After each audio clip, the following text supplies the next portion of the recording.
Hi guys, welcome back to my channel. My name's Emma and I help people to heal from chronic dizziness such as PPPD. If you're new here, don't forget to hit the subscribe button if you want to see more videos that can help you to heal from dizziness. And if you like the video, please like it because it will help it to reach more people.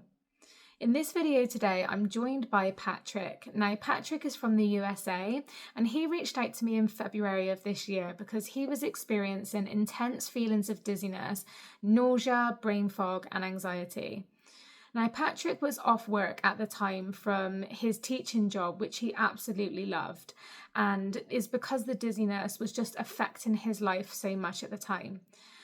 Peter reached out to me again in May and he said to me that his symptoms had gone from a 9 out of 10 to a 1 out of 10. So he'd made some real significant progress with his recovery. So I was really keen to capture his story and I was delighted when he agreed to come and meet with me today. Some of the things he speaks about is really what it was like to experience such intense dizziness that left him feeling completely hopeless and in despair. He also talks about how changing his relationship with his symptoms was so fundamental in his recovery. He talks about what his healing recovery plan looked like, as well as how he managed his return to doing the job he loved, which was teaching. Finally, he gives his best advice to anybody that's currently suffering with a long-term chronic dizziness issue and what you can do to help get yourself better. So I really hope you enjoy the video today. Hi Patrick, how you doing? Wonderful. Great to see you today. Good, you too. So Patrick, I just want to introduce you. You are a teacher from the USA. Mhm. We met back in February this year, and some of the symptoms that you said to me that you had were dizziness, anxiety, brain fog, and nausea. Yeah, And you were off work from your teaching job at the time due to the dizziness you were experiencing. yeah, yeah. So we met a couple of times throughout February and March, and actually you reached out to me in May to let me know that your symptoms had gone from around a 9 out of 10 to a Mhm. 1 out of 10. So you made quite a significant improvement in your recovery. So I was really keen to capture your story. So thank you very much for meeting with me today. Yeah. And maybe let's just start with how the dizziness first started from you, if we can maybe just go back to the beginning. Sure. Yeah. Um, well, it's August 25. It was actually August of 2023 um, that I I had a couple of waves of intense dizziness that was unrelated, I think, to anything, and it was random. I remember where I was. I was visiting my mother-in-law in her apartment, kind of walking down the hallway, and there was a complete like attack, like a lightning bolt hitting you, and I just the entire existence, I just wanted to go to the floor and like hold on. But as fast as it came, it went away. And I kind of thought, I'm in my 50s now. Weird things happen. And it happened a couple of times over that summer. So I would say June and July of 23. This just kind of random. Um, and sometime in August, it started being consistent, just feeling dizzy. And dizzy is such of an interesting term, right? Like, what does that mean? And for me, it wasn't vertigo.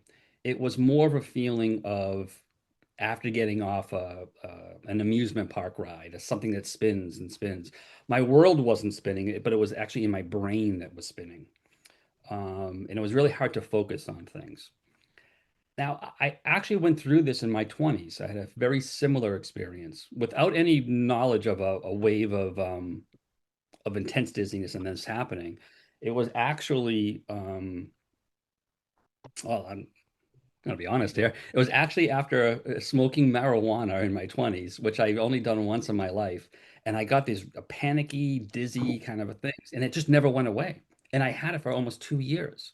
And I saw psychiatrists and psychologists, and most attributed to I had panic attacks with anxiety. And I was, they gave me at the time was Klonopin, kind of a benzodiazepine to kind of bring everything down. Again, I was young, I was in my 20s, and eventually it kind of lifted and I didn't think more of it. Now in my 50s, There was no marijuana smoking or no nothing event like that. It just came upon me. And it was in August of 23. And I said, maybe it's some anxiety, maybe it's some life things, and it should lift, I hope. But it continued to bother me. It continued to be intense. Um, and it soon became interruptive of everyday life. So in Mhm. September and October of 23, I took a leave of absence from work as a teacher because the dizziness, which led to like brain fogginess and actually very poor sleep, extremely poor sleep, all was kind of synergistic, and it was very difficult functioning. And so from 2023 until the spring here of 25, I was pretty much in a dizzy brain fog state. And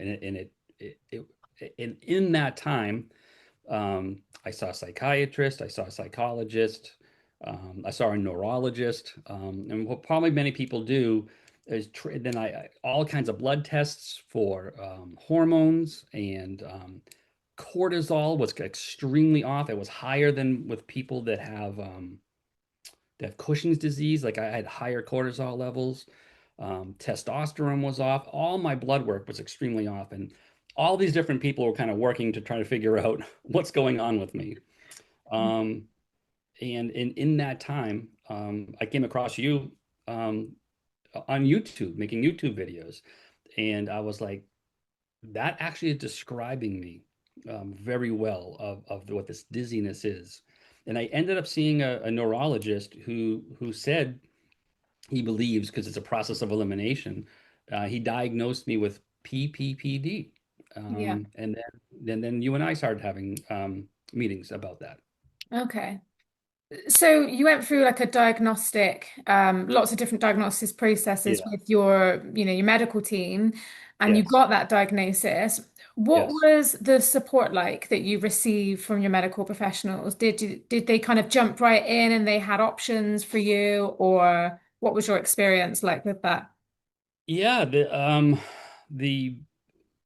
The first thing they wanted to do, and which I did do, they sent me to a physical therapy um, that specifically targeted triple PD.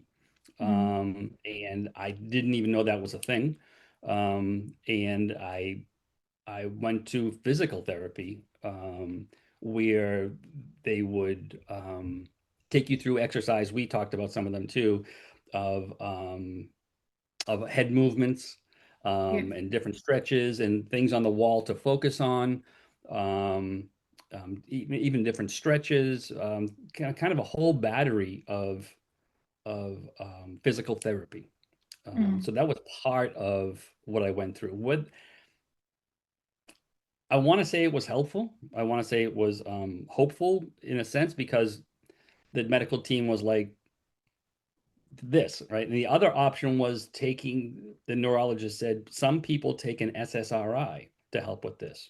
The thing was, I was already on a very low dose of SSRI because of all the dizziness and the brain Yeah. fog and all this stuff. It was extremely depressive. I mean, it was. How could it not be? I couldn't even go to work. Yeah. I couldn't function. So that didn't seem to be necessarily the route because I was already taking one of those. So the medical team gave me physical therapy as kind of the first line of defense. Mm. Okay.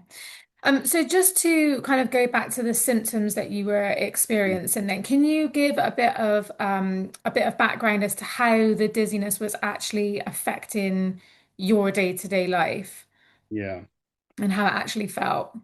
yeah. So I could like here's some physical things. Like I could absolutely drive, and in Right. fact, driving was probably when my symptoms were least. Yeah. For some reason I was being able to focus on the road, and then I even look forward to driving at times because it seemed to relieve the constant state of dizziness. Mm. Where it was most difficult was just the average day to day. Hmm. Um, I do notice, like if I went to shopping, to the shops, or to say food shopping, that's the worst. The aisles, the amount of things to choose from was extremely like almost painful to figure out I can only go into the store for so many a short period of time, get what I need to get and get out. If I Yeah. did any staying in that, it was extremely triggering and Yeah. the whole world Overstimulating. way overstimulating. And Yeah. again, it was all inside. It wasn't the outside wasn't spinning. I was on the inside spinning. Mm. Um, and simple around the like making dinner was very difficult. Reading directions was extremely reading in general. My reading level, and I'm a pretty big reader, and I've been in education my whole life. I was just not reading at all because it was just too difficult. I could listen to audiobooks, but I couldn't physically read anymore either. Mm. Um, and it became so disruptive, the symptoms. Like I said, I couldn't even stand in front of a classroom and teach. I just couldn't focus. I couldn't stay still. And I was in my own head constantly experiencing the symptoms. I was never not thinking of the symptoms. Yeah. So you're almost describing there that hypervigilance, that constant scanning your body, scanning for symptoms, how are Yeah. the symptoms now? How am I going to manage? Was there anxiety with that as well then in certain Yes. situations? Yeah. Absolutely, the anxiety is part of this for Yeah. me. And again, I use the word synergistic because I think that's what it was. One was feeding off the other, and one was Yeah. making one, more intense than the other. And I think I believe that the anxiety and the hypervigilance when I went to lay down and try to rest at night, it just kept me up. I was thinking of all these symptoms, and I would lay in bed just thinking about it. Mm. Next thing I know, it'd be like 1 or 2 in the morning, and maybe I would sleep for an hour or two, and then I'd be up and need to carry on in the day somehow. And that's when I wasn't working, and just thinking about doing nothing that day was the hardest because I wasn't occupied, and my family was very supportive, and I could stay home. Um, and my work was extremely supportive, and but staying home and doing nothing was actually harder than trying to do something. Yeah. Yeah. That makes total sense. What would you say your initial response to the symptoms then were? Aside from it keeping you up at night, the constant thinking Mm, about it, mm. did you feel like there was something really dangerously wrong with you, or did you feel like Yes. it was something you were ever going to get yourself out of? Like, what did it make you panic when you felt dizzy? Like, what was your response to it in your body? Yeah, I was becoming um, convinced that I broke, that something neurologically, physically broke, a wire broke, and I would be permanently in the state. Yeah. Uh, and that permanence, as you can imagine, anyone could, really led to deeper and darker depressions. I felt more depressed in this time period than I ever have in my life. And it wasn't, I'm depressed because of this event happened, or I'm depressed because of that event happened. I was depressed because I felt as though my brain was permanently broken, and I'm gonna be like this until the end. And that hopelessness was it was even beyond devastating. It was almost just give up. I just, and my wife and my child are extremely important to me, as they are, most families.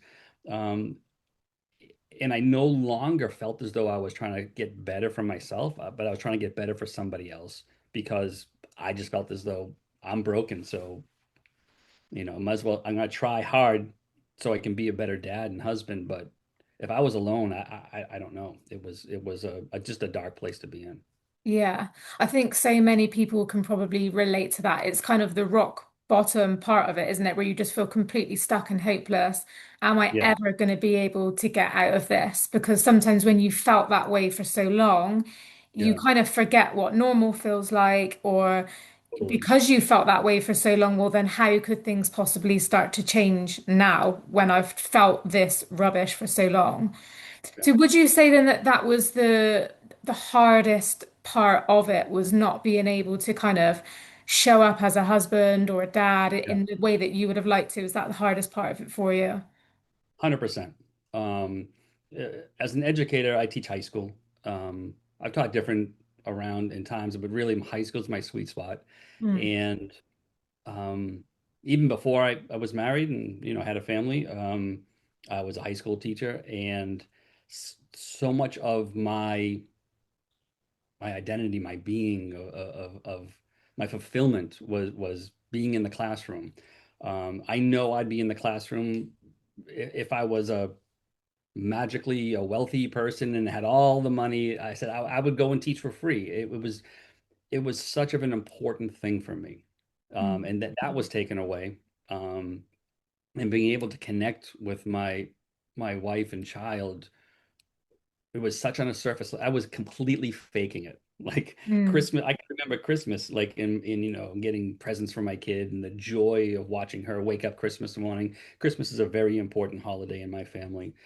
Um, and all I did like for two Christmases was just fake it. I'm gonna fake to be happy. I'm gonna fake to be present with them because I wasn't. I was in my head going, I'm just dizzy and I don't want to be here and there's nowhere to go. And it was just horrible.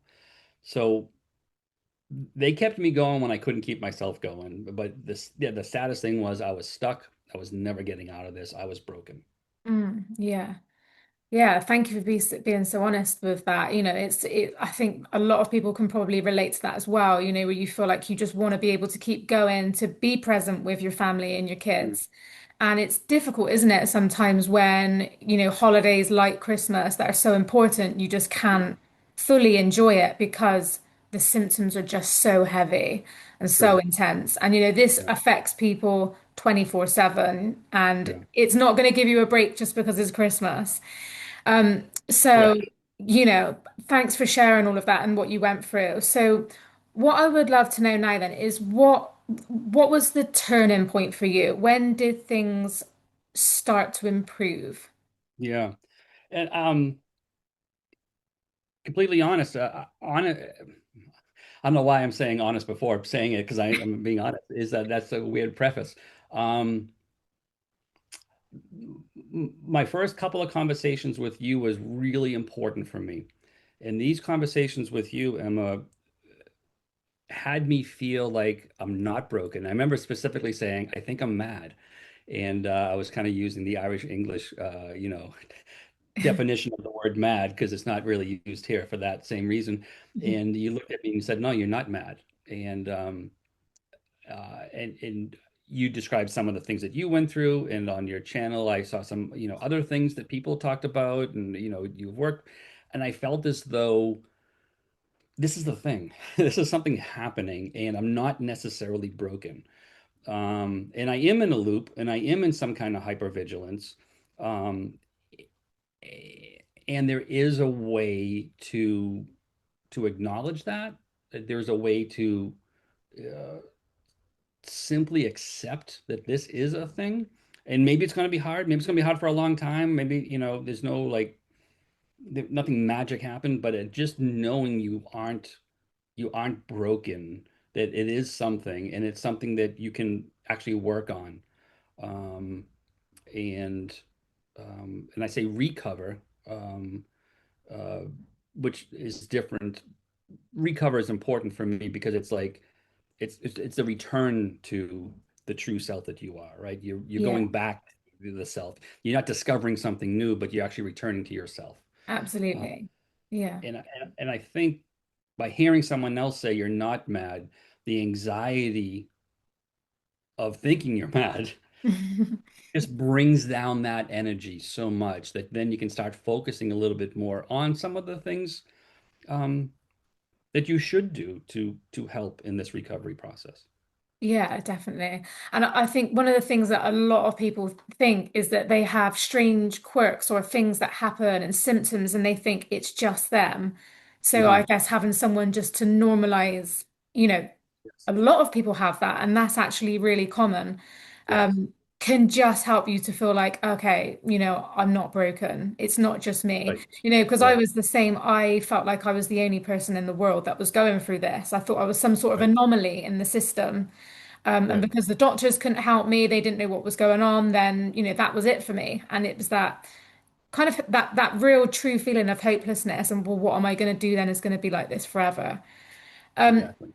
So what did your recovery plan look like? What sort of things were you doing to help get yourself better?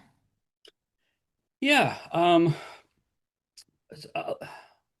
so so I had physical therapy. I met with you, and then the majority of that in between that was me doing the work. So I had physical exercises that I would do. I had these eye movement and head movement to try to help rebalance the brain, if you will, or have the brain kind of get used to what's happening. Um, and the other thing for me was physical activity. What was really important for me, which was hard at the start, was to become more physically active, whether that be go out and run for a mile, get on the treadmill, um, uh, some kind of physical, almost to the point of exhaustion. For me, what it was is I committed to running 2 miles every day. And if I couldn't run 2 miles every day, I would at least walk 2 miles. Mm, And that in and of itself was a huge part of the recovery. It's just committing myself. This sucks. I don't want to do it, but I'm going to do it anyways. And sometimes I felt a little bit better afterwards, and sometimes I felt worse, but I just kept doing it. So I think the balance of physical therapy, being physical, checking in with you, someone that was telling me that there is a progression of healing, kind of came together. mm. Um, and I describe it more of a cloud lifting than a magic moment of, Yeah. one day it's this and the next day is that. Nothing like that happened. There was no point in time. But there was definitely the I was kind of trapped in that storm and felt in the storm, and eventually the weather lightened up over a Mm. period of time.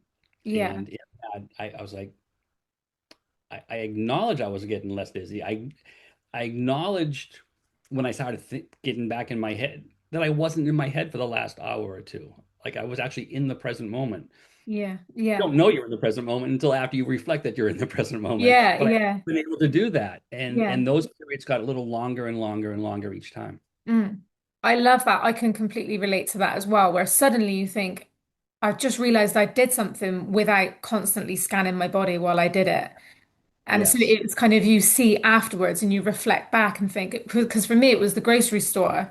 And every Mm, time I would walk towards the grocery store, it was like, oh, how's this going to go? I hate it. I don't want to go in.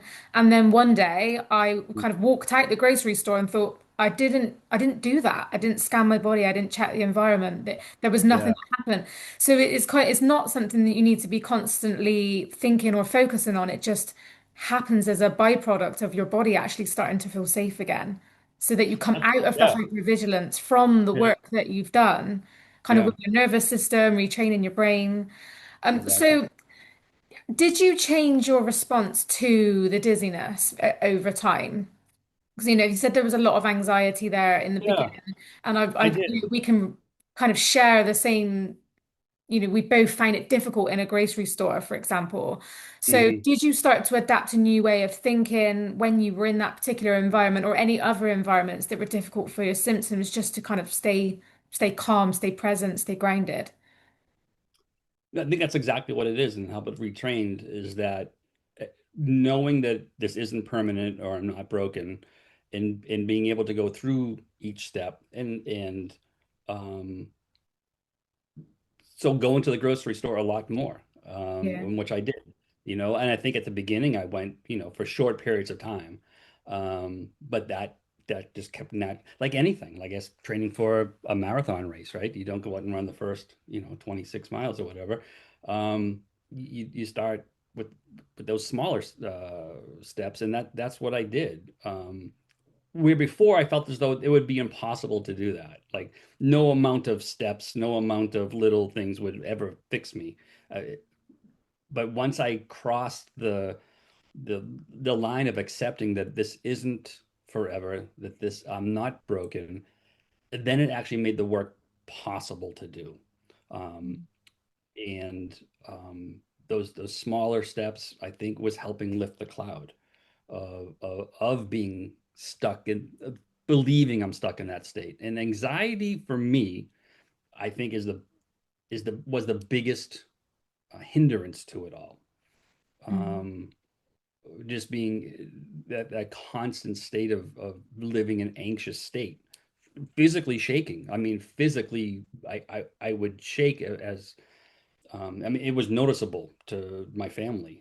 I just like, why are you shaking? And that would just be this constant state. But once you accept that this anxiety is a response to what's happening, and you don't bring up that, and you acknowledge it, you see it, you kind of step back from it and separate yourself from it. Then in that distance, things calm for a little bit. Yeah.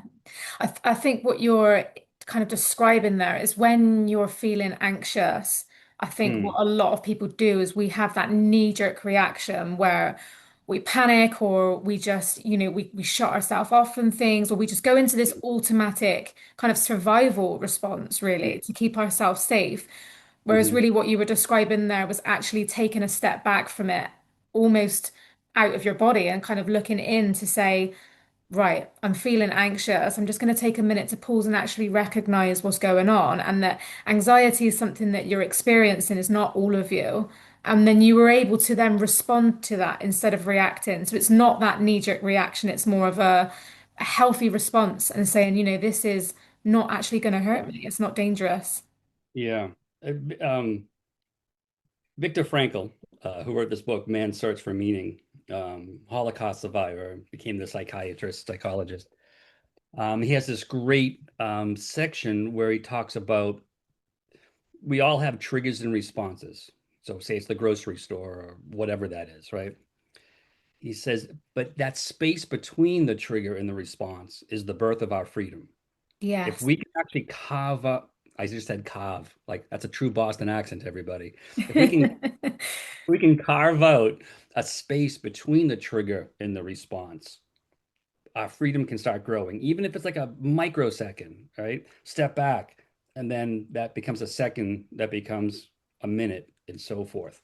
And I think that to me, even though intellectually I knew this space between the trigger and response, actually sitting in that spot between the trigger and the response was really, I think, my birth of freedom or acceptance. I don't say freedom like, everything's gone or whatever. Mm. I mean it in a freedom of accepting it and not fearing it, which brings everything down. So it's really that spot between those two, and Yeah. that's what so many things. Like in the recovery world, people addiction of whatever that is, whatever they're addicted to, really work to to that space between the trigger and the response.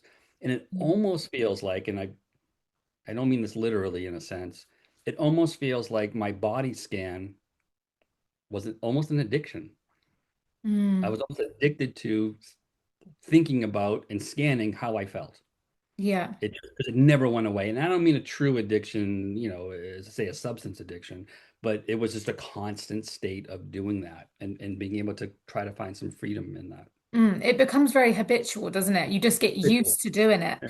And I think Yes, the key thing is when your nervous system is in that activated state, when it's in that yeah, sympathetic fight flight state, exactly. that Yeah, is its job to do that. It's scanning for threat. And, yes, when you have these internal sensations that you're perceiving as a threat, it makes sense that our bodies keep continuing to scan the body. It makes exactly. complete sense why that happens. So you did a Exactly. great job to kind of to introduce that little bit of space between it, because what you were doing there was actually saying that this is safe. We don't need this big reaction. Exactly. Um, so did you have any, I mean, I call them relapses, other people call them setbacks. Did you Mm. have any days where you just felt like you were back to square one? And can you maybe just talk a little bit about that, Yeah. if you did? No, I know. I'm thinking about it. So yes, I did, but they were short, and so Yes. So this has been a 2 year process. Yeah. Um, whatever the future is. I'm just trying to, uh, stay in the day, right? I know it can be over said, but I think it's one of the most profound, for me, it's the most spiritual teaching that there is of staying, in the present, in the moment, or whatever that is. And I think all spiritual traditions teach that. That's me. Um, but in the 2 years' time, there were times where it lifted, and then it all came back.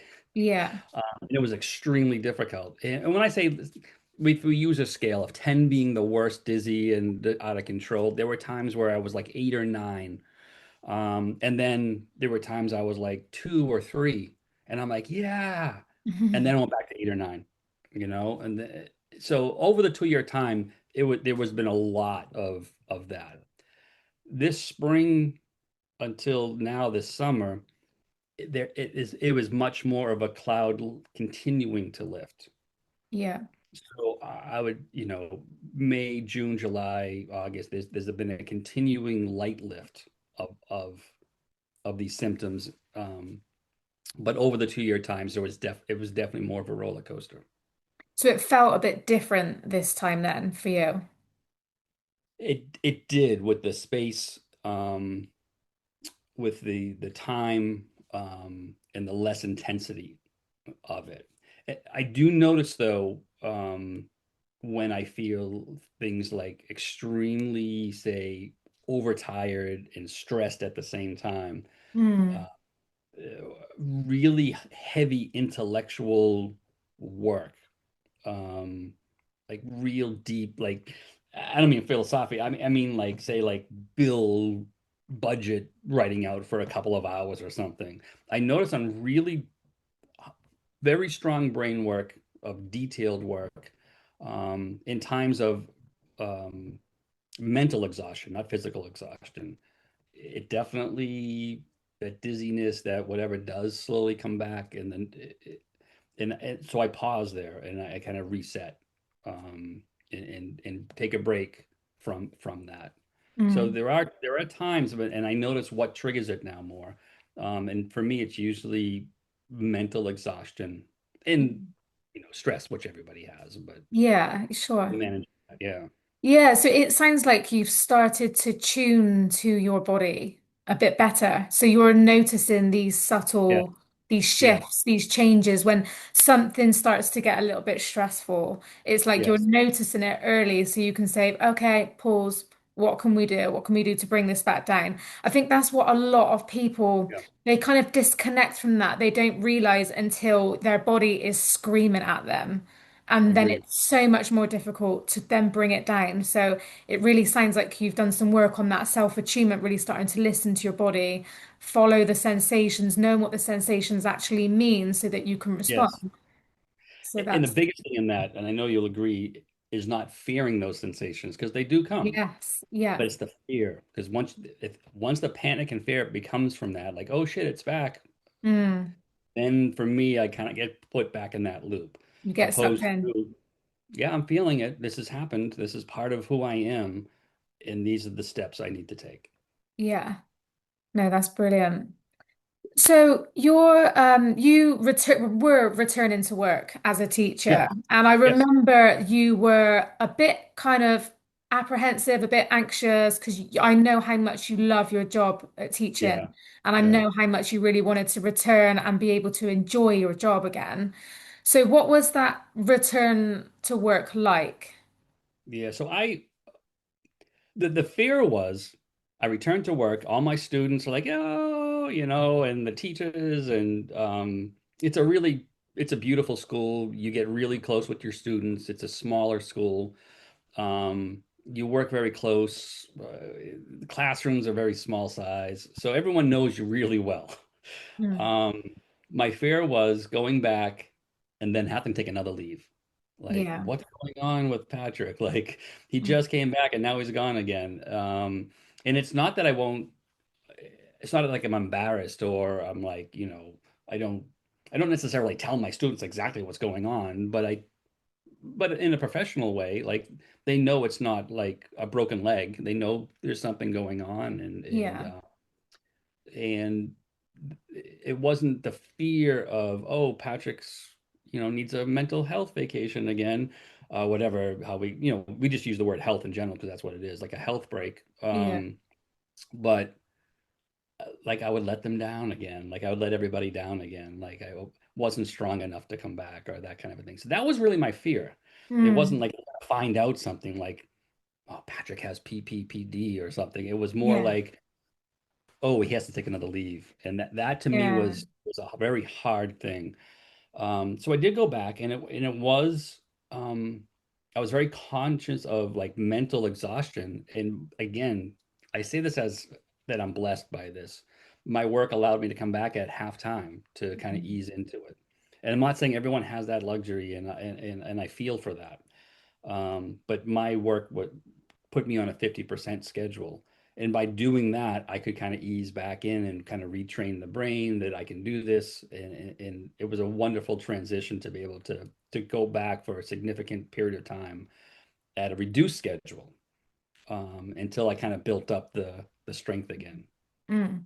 And when you first went back to work, did you notice a change in symptoms, or did it, because you had that kind of 50%, you only went back 50% at the time, was that enough for you to make that smooth transition? Were there challenges there for you? It was, and because as I said before, being home alone it was the hard and doing very little is the hardest of all of it, right? Mm. Being at work, having a 50% reduction allowed me still to be at work. Like I was there 100% of the time. And I could do small projects and I could, do them slower and have meetings with kids. And so it was an easier way to come back to work, even though I stayed there. I think what was really important, it helped me get out of myself more and more. The more I could focus on students and their work and giving them feedback, the more I could get out of my own head of how I'm feeling. And so Yeah. that itself was an extremely important part of this work is going back to your career or job or whatever that happens to be, is to kind of outwardly focus and being able to do that as well. Definitely. I think it makes a lot of sense when people have dizziness all of the time that they're off work, they feel like their world shrinks. And then Mm, it only further puts yeah, their attention on themselves. yes, So I completely agree with you that kind of reintegration into whether it's work or whether it's socializing or it's getting out of the house, doing things that you love yeah. is so important so that you can actually give your brain something else to focus on. And as long And as get yeah, yeah, yeah. And as long and as get you taken have off the work. tools, you can support yourself. So, if you Yeah, do get a bit dizzy or you get a bit anxious, you can do exactly as you said, just taking that moment to pause, this is safe, I'm actually okay, there's nothing serious going on here, can allow right. you to do that. And then you're kind of, next thing you know, you're back doing all of the things you were doing before. Yeah, I mean, this is as real as like uh, a broken leg, or as real as a kidney disease, or as real as anything else. It affects your life. It affects your day-to-day thing. It's not like get back up on the horse, it is very sick. It is debilitating, and Yeah. it's um and it's difficult because obviously people externally can't see it. And some might think like, oh, they're just worrying too much or whatever, but it's so much more than that. That accepting that this is real, and hopefully, people's work can help, plan with them, as it is any other kind of health issue. Mm, yeah. So if you could pinpoint it then to just a couple of things, Mhm. why do you think you got better? Just kind of a couple of bullet points if you could. Yeah. First, accepting that this is a real, um, I'll use the word disorder, meaning feeling kind of out of order. I don't mean as Hmm. as out of term, but accepting that, um, limiting the fear and anxiety of I'm not going to be stuck in this for eternity, or for the rest of my life. That you aren't alone in this. Other people have experienced this, and other people have worked, and other people um, can help you. Um, and um, and to committing to doing the work that's helping you recover, even when you don't want to do it. Mm, definitely. Yeah, I think when we really don't want to do the work is probably when we need to do something, It is, isn't yeah. it? It's the hardest thing when you're in that state. I know it. Mm, I and if this was a year ago, I'd be talking slightly different because I was deep in it. yeah. Um, but continuing to to to do that work when it's hard, it is really where the growth that takes place. Yeah. So, what would your best advice be to somebody that's going through, the thick of it at the moment? What would be the best advice you could give that person? Not to isolate, to connect with somebody that truly understands what this is and have been through it, or in it, um, and um, and find the right plan. Experiment a lot of your recovery, whatever those exercises might be, mental and physical, and continuing that even if you don't see initial progress, and uh, the magic of connecting with somebody else, right? Whether it be like in a group where people like have a grief group, or people that are recovering from, say, alcohol addiction. All the magic that takes place in those groups, I believe, is feeling you're not alone. Yeah. Is feeling you're not alone, that we can walk this path together, even though it can suck. Let's help walk each other, as Ram Dass says, let's Mm, help walk each other home. Because mm, this particular dizziness can be extremely isolating. yeah. And I think getting out of that isolation is the most important thing. Mm, As a first step is connecting with somebody else. yeah. That's fantastic advice. I completely agree. So, my last question to you then is, how are you now? How are you doing? I'm extremely happy. I feel as though the like a veil has been once again removed, and I can see things kind of as they are, and I can accept things as they are. Um, I I think no, I know this will be part of me for the rest of my life.